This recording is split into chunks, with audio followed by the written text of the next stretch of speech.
Thank you. Hey everybody, this is Daniel. Please enjoy this stop motion presentation about the ancient Incas. So yeah, let's get this thing started. So for this project, I chose to research the ancient Incas. I wanted to learn more about their beliefs, what their main sources of food were, and what types of food they ate and where they lived. I picked the Incas because I've always really liked learning about the tribes of Mesoamerica and I didn't know much about the Inca.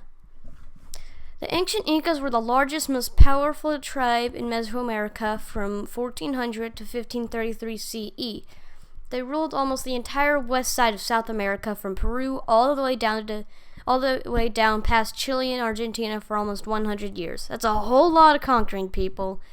The Incas worshipped many gods, including the sun god Inti, had a huge system of agriculture, and built houses and temples so strong and substantial that some of them are still around today. Now, let's talk about Inca beliefs. Gods and worship were very important parts of Inca culture. Their main god was called Viracocha. He was their creator. Here's how the story goes. Viracocha created the first humans out of clay and breathed life into them. He ordered the moon, sun, and stars out of the lake and into the sky because the world was too dark.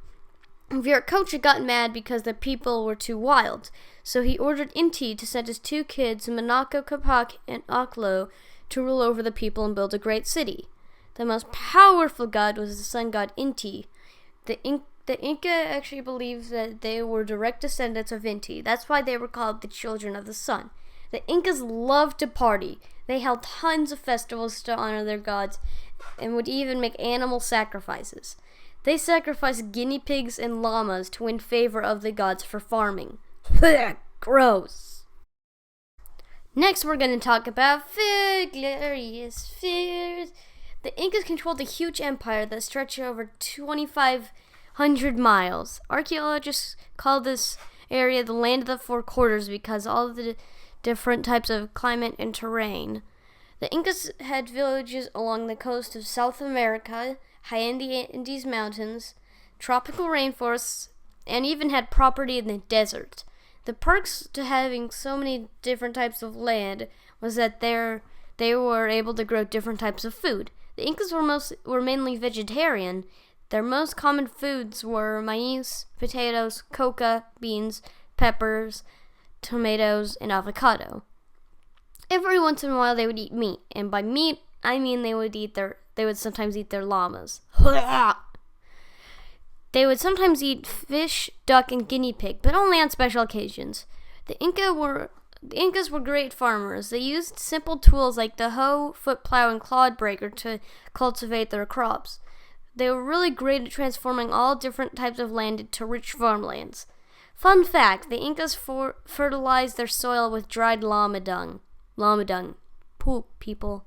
Poop. The Inca built massive storage sheds to store all of their food. They actually had over tens of thousands of these buildings. And finally, we're going to talk about housing. The Incas were skilled builders and architects. They would design buildings, temples, and houses, roads, and towns that blended into their natural surroundings. Just about everything the Incas built was made from stone and mud. All of their buildings looked basically the same. They were usually simple one-room rectangle houses with roofs made from dried grass and slanted windows and doors. Depending on where each village was located, the building materials were slightly different, but construction was always about the same. Houses along the coast used large stones found along the coast, wooden posts, mud, and dried grass. Mountain homes were carved mountain stones, and farmers lived in similar stone and mud homes. The palaces and temples were located in the center of the cities and were made from better quality carved stones. Now, the palaces had more than one room, and some had more than one story. Some of their walls were covered with gold. Now, that's what I call living in style. The Inca Empire was much bigger and more powerful than I ever imagined. They were strong and conquered a huge part of South America and ruled over 10 million people. Wow, that's a lot of people. Well, that's it. The end. Thank you guys for watching. I hope you have enjoyed the show.